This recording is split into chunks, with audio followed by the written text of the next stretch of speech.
They call me Signifying Donkey because the signifying monkey has game, ladies and gentlemen. Good morning, Tori. How are you? Great, thank you. Good. So today, Tori, we're going to discuss the digital divide and AI. One of the things I found interesting, and before we get into that, if you like what we're doing, ladies and gentlemen, please hit the subscribe button. And if you like this video at the end, don't forget to like the video. We appreciate any comments that you give us as well. That's always exciting. So to get started, there's 42 million Americans who don't have access to broadband. So they don't have access to the internet. So something that probably most of us take for granted when we pick up our phone and we connect to social media or when we, send an email. 42 million Americans can't do that. So I found that to be interesting. I think one of the things that is most important about the digital divide at this point, coming off of the election in 2016, is I think if everyone has equal access to broadband or internet connectivity, it bolsters our national security. And what I mean by that is two things can happen when everyone's not properly connected. You get a lot of misinformation out there, and we're not as resilient against cyber attacks because we're not as well informed. So I think the digital divide is something that we have to pay closer attention to, Tori.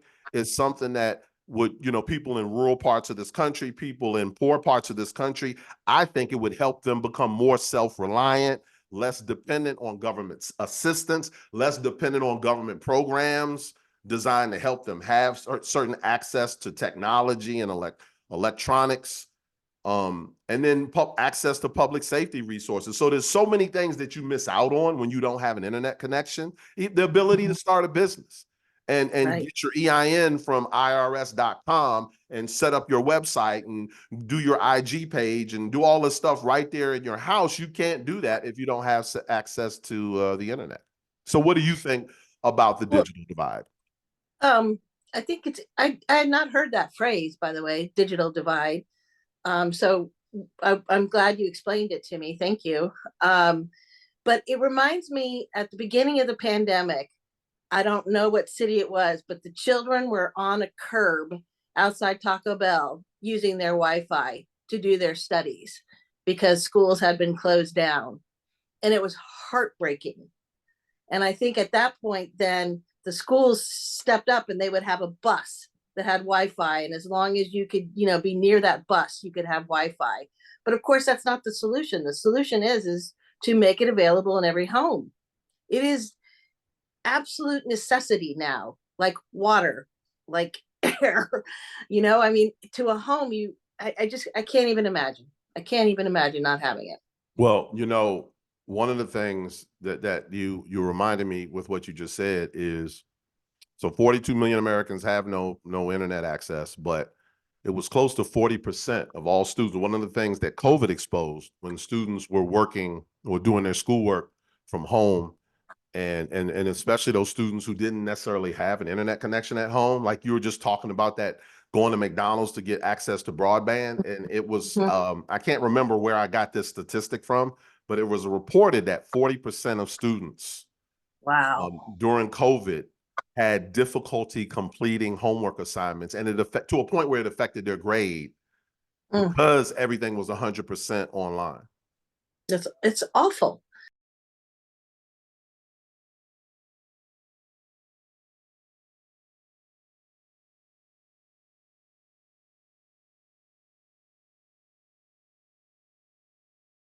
So one of the things that that triggered this topic this week is I found an interesting article in People magazine. The Duke and Duchess of Sussex, Meghan Markle and Prince Harry, they surprised Dr. Joy Buolamwini. I'm sorry, Buolamwini. And when they informed her she was the winner of the NAACP Archewell Foundation Digital Civil Rights Award. And the reason she won this award is she created an organization called the Algorithmic Justice League. And the Algorithmic Justice League was her response to a situation where her and her husband were in New York to attend, I believe it was a seminar or something like that. And they were using face recognition software at this particular event. So when her husband walked in, the software recognized his face and he was enrolled. But when she walked in, the software didn't recognize her face and she wasn't enrolled. And she did an experiment where she tested what would happen if she had a white mask on, because it turns out she, as it, in context, she's Black, her husband's white. So Right. the technology worked for him, but when she used the technology, it didn't recognize her face and it didn't enroll her. So that made her decide, okay, I need to look into this further. Like, does AI pose some problems in terms of, do we have a AI discrimination situation here in terms of how AI is being used, how things are being programmed to work efficiently? And her quote that was interesting to me are, do we have algorithms acting as gatekeepers? Ooh. And her thing is that AI and all technology should serve all of us, and all over the world, all over this country. It should be something that is beneficial to us all, and it should not impede the civil rights of marginalized communities. So I hit you up last night. I said, Tori, I ordered her book. The name of her book is Unmasking AI.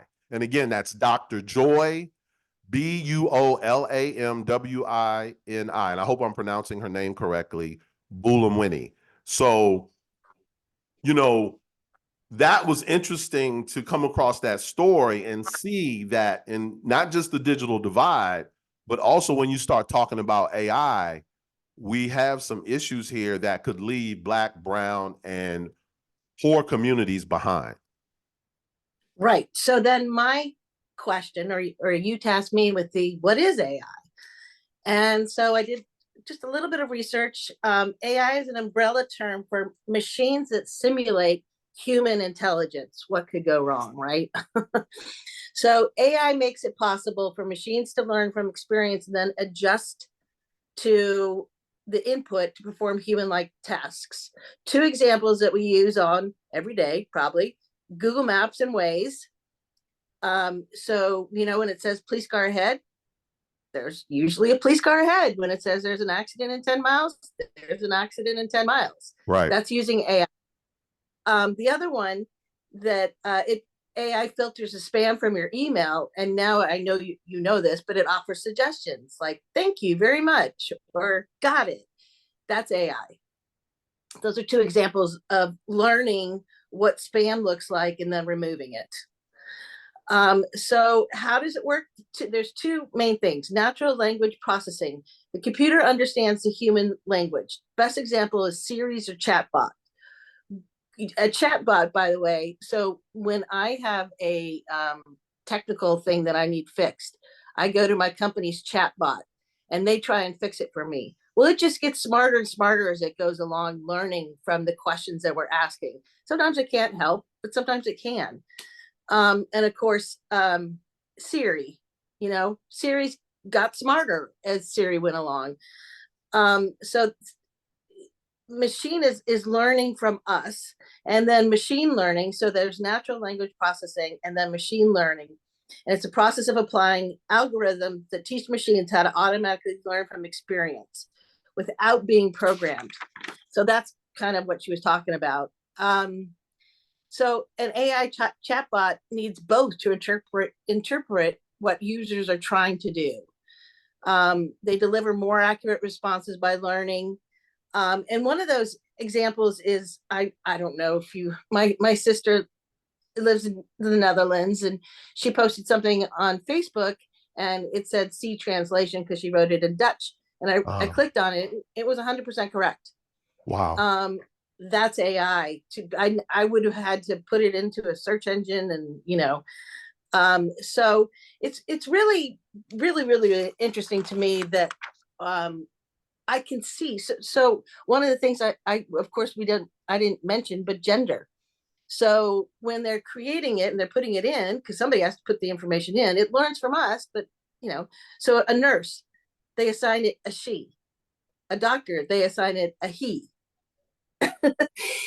So, and I'm sure that was an algorithm with the black face. It was clearly somebody who was white who didn't even think about other colors not registering, in Right. my opinion. Right. That's important. I'm glad you pointed that out, because that was the thing initially I was confused by was, okay, well, where was the discrimination within the technology? And then, like you just pointed out so eloquently, it not wasn't so much that it was an intentional plot to discriminate against Black and brown people. They were left out.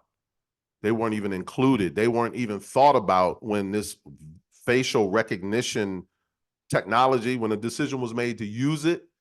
No one went a step farther and said, well, let's make sure that if there's a Asian or a Latino or a person of color in attendance, that their registration will be automatic as well. So you made a very important point there, Tori. So like sewing the needle and bringing everything full circle, if there's a digital divide and there's a large segment of our population that doesn't have access to the internet, how do those people participate with some of the technologies we've discussed in this episode? How do those people take advantage?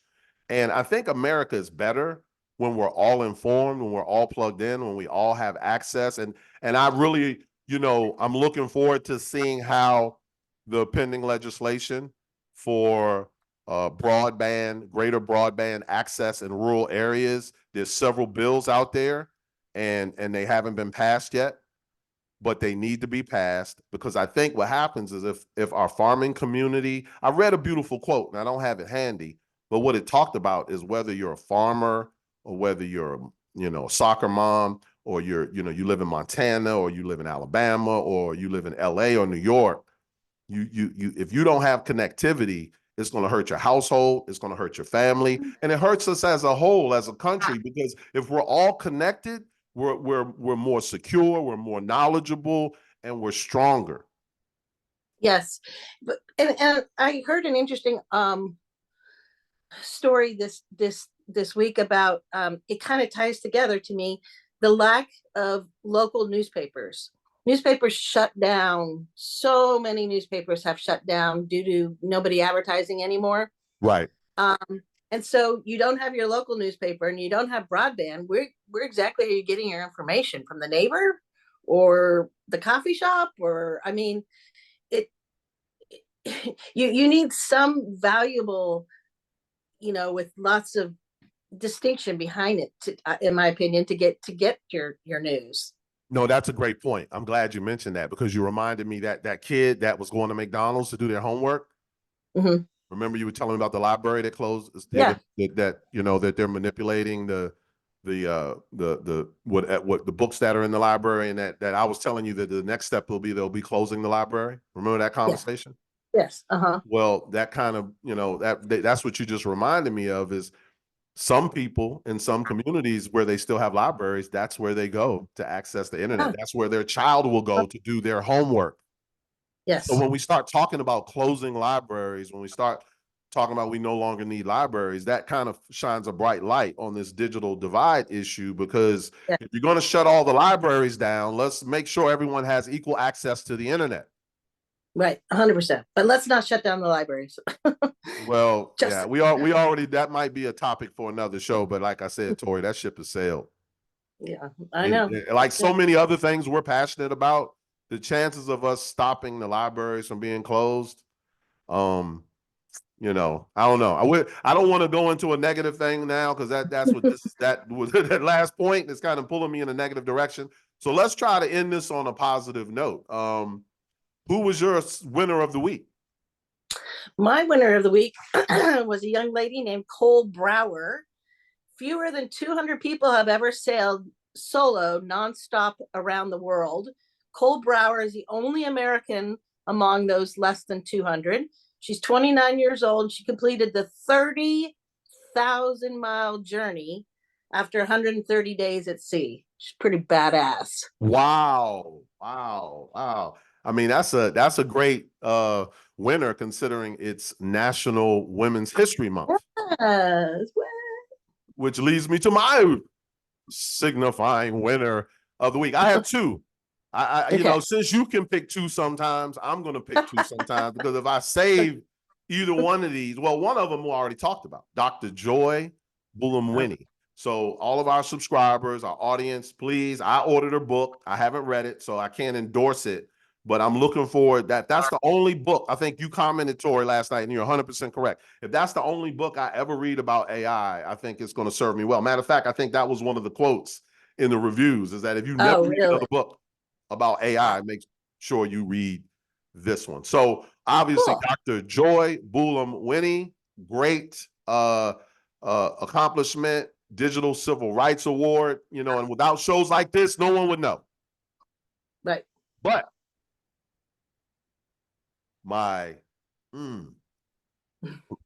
a gift to America, ladies and gentlemen, Miss Cailin Clark. We all need to stand up. I don't think a lot of people understand. I can remember the days when people would mock women's basketball and mock the WNBA. And the reason I decided that I wanted to focus on Cailin Clark is because I told you, Tori, and I think you were surprised. I said, Tori, I'm a huge women's basketball fan. I was surprised. And that's the basketball coach in me. You know, the men's game, whether you're talking NBA, and then of course college, the transfer portal, and you know, people one and done, they're in school for 1 or 2 years. You don't get to know college players the way we've gotten to know Cailin Clark over the last, I believe she's been in school 3 or 4 years. No, I know she's going into the draft.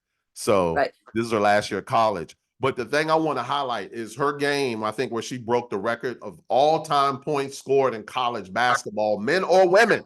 She broke that record. And the game was against Nebraska. The women of Iowa, the women's team, played the women's Nebraska team. And that game broke a ratings record for women's basketball. Oh, awesome. I think the way they score ratings, it got a 4, and that's a huge number in as far as ratings go. So good for her. You know, I think one of the reasons she decided not to come back to college is because she's going to be fine. I think even though the NBA doesn't pay women, you know, they don't get paid what NBA players get paid. And that's another topic for another show as well. But she's going to be fine. She's going to make money. I think she's going to be great endorsing products and all of that. So I'm happy for her. I think she's doing a great job bringing women's basketball and women's sports in general up and the public to have more appreciation for women's sports. Okay, one last thing. I read this zinger. Rather than making my pay equal to your pay, why don't we make your pay equal to my pay? And then we'll have some discussions. So by that, I mean, the NBA makes what the WNBA makes. I don't think they'd be too happy with that, would they?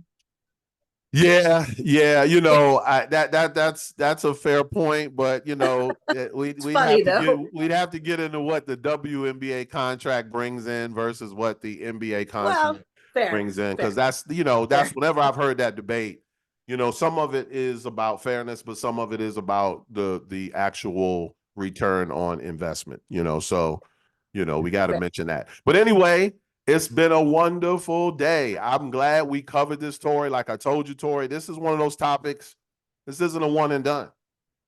You know, whether we're talking digital divide, whether we're talking AI and how AI can be used in a discriminatory fashion, we got to come back to this. And this is what our responsibility isn't necessarily to get millions of subscribers and millions of views. Of course, we want to share this knowledge with people, but first and foremost, I think we have to deliver sometimes that uncomfortable fact and have uncomfortable conversations with our audience. Wouldn't you agree? Yes, totally. All right. Well, Tori, I hope you enjoy the rest of your day. And to our audience, thank you for your support. Like I said earlier, don't forget to hit that like button or a subscribe button if you're not already a subscriber. Peace.